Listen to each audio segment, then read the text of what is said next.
આમ તો ફ્રેન્ડ્સ, તમે અરવી પત્તોના પાત્રા, ગોળી પાત્રા અને ભજીયા ઘણીવાર બનાવીને ટ્રાય કર્યો જ હશે।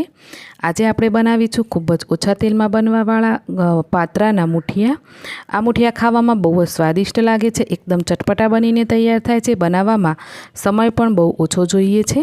તો ચાલો પછી આપણે એકદમ હેલ્ધી આ પાત્રાનો નાસ્તો બનાવવાનું શરૂ કરીએ। તો હેલો ફ્રેન્ડ્સ, હું છું પન્ના અને પન્નાની રસોઈમાં તમારું સ્વાગત છે।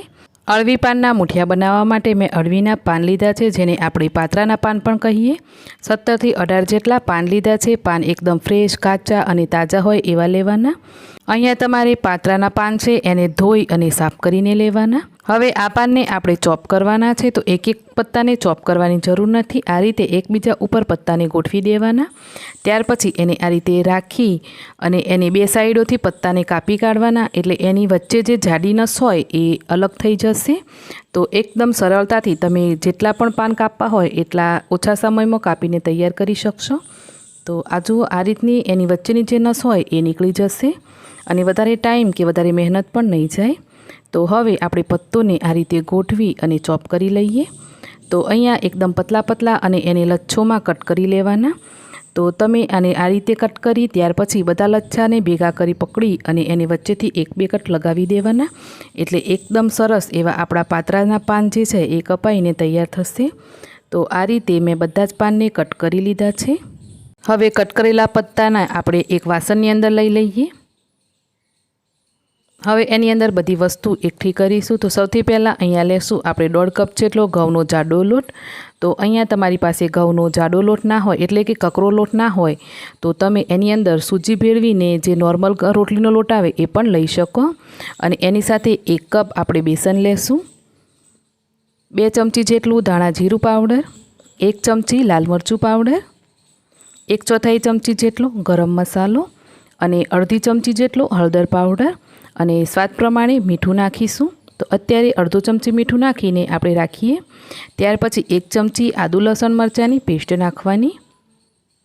હવે નાખીશું આપણે આની અંદર 2 ચમચી ભરીને સફેદ તલ। સફેદ તલ જરૂરથી નાખજો। હવે આપણે આ પાત્રાને ચટપટા બનાવવા માટે 2 ચમચી ગોળ લેશું, સાથે જ 1 લીંબુનો રસ આપણે લેવાનો। તો તમે લીંબુ નહીં નાખવા માગતા હોય તો આંબલીનો પલ્પ પણ લઈ શકો। ગોળ અને લીંબુ નાખવાથી આપણો જે નાસ્તો બનશે એકદમ ચટપટો બનશે। તો હવે આપણે થોડું થોડું કરી આની અંદર પાણી નાખતા જવાનું અને લોટ ગૂંથવાનો છે। તો તમારે આ લોટ છે એ વધારે પડતો કડક નથી ગૂંથવાનો, એને થોડો એવો સોફ્ટ ગૂંથીને તૈયાર કરવાનો। અહીંયા મને મીઠું થોડું ઓછું લાગેલું, તો મેં અડધો ચમચી મીઠું વધારે એડ કર્યું છે અને સાથે જ અડધો ચમચી જેટલા આપણે ખાવાના સોડા એડ કરીશું। એનાથી આપણા જે મુઠિયા બનશે એ અંદરથી એકદમ જાળીદાર બનશે। તો આ રીતનો લોટ બાંધી એના ઉપર આપણે 2 ચમચી જેટલું તેલ નાખી અને એને બરાબર મસળી લેવાનો। તો લોટ તમારે હાથમાં ચોંટે ના ચોંટે એવો બાંધવાનું છે ફ્રેન્ડ્સ। અને અહીંયા મુઠિયાને આપણે જે પ્લેટની અંદર સ્ટીમ કરવાના એ પ્લેટને ગ્રીસ કરી લઈએ તેલથી। હવે હાથમાં થોડું તેલ લગાવી અને મુઠિયા બનાવીએ। તો મુઠિયાને હું અહીંયા લાંબા લાંબા અને થોડા શેપમાં પતલા બનાવું છું, જેથી ચડવામાં વધારે ટાઈમ નહીં લાગે। જો તમે જાડા જાડા બનાવશો તો પછી એને ચડવા માટે થોડો ટાઈમ વધારે જશે। તો એ રીતે તમે બધા જ મુઠિયા બનાવીને તૈયાર કરી લેજો। તો મેં અહીં આ રીતના મુઠિયા બનાવીને તૈયાર કર્યા છે અને તમારો લોટ છે એ આ રીતનો હોવો જોઈએ। છેલ્લું મુઠિયું બને ત્યારે હાથ આપણો એકદમ લોટવાળો થવો જોઈએ, તો એટલો સોફ્ટ લોટ બાંધવાનો।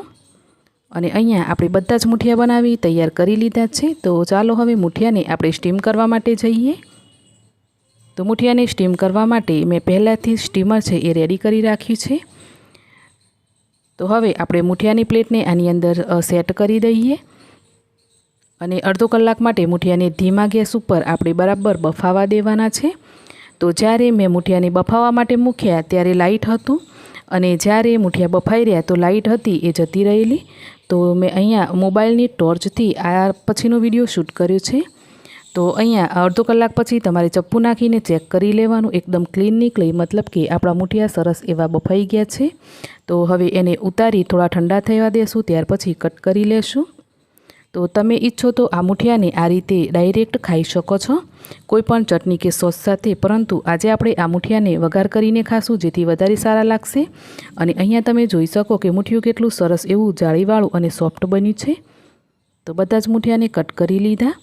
તો હવે મુઠિયાનો વઘાર કરવા માટે 2-3 ચમચી જેટલું તેલ લેશું. એની અંદર અડધો ચમચી રાઈ, અડધો ચમચી જીરું, મીઠા લીમડાના પાન અને 2 ચમચી જેટલા તલ નાખીશું. ત્યાર પછી 2 ચપટી હળદર નાખી અને આપણે જે મુઠિયાને કટ કરીને રાખ્યા એ મુઠિયા આની અંદર એડ કરી દેવાના. હવે આ મુઠિયાને આપણે મિક્સ કરવાનું. તો આ મુઠિયાને 4 થી 5 મિનિટ માટે આ રીતે ધીમા ગેસ ઉપર મિક્સ કરતા રહેજો. મુઠિયાની જે ઉપરની લેયર હોય થોડી એવી ક્રિસ્પી થશે તો મુઠિયા ખાવામાં બહુ જ મસ્ત લાગશે. ઉપરથી લીલા ધાણા નાખી મુઠિયાને સર્વ કરીએ.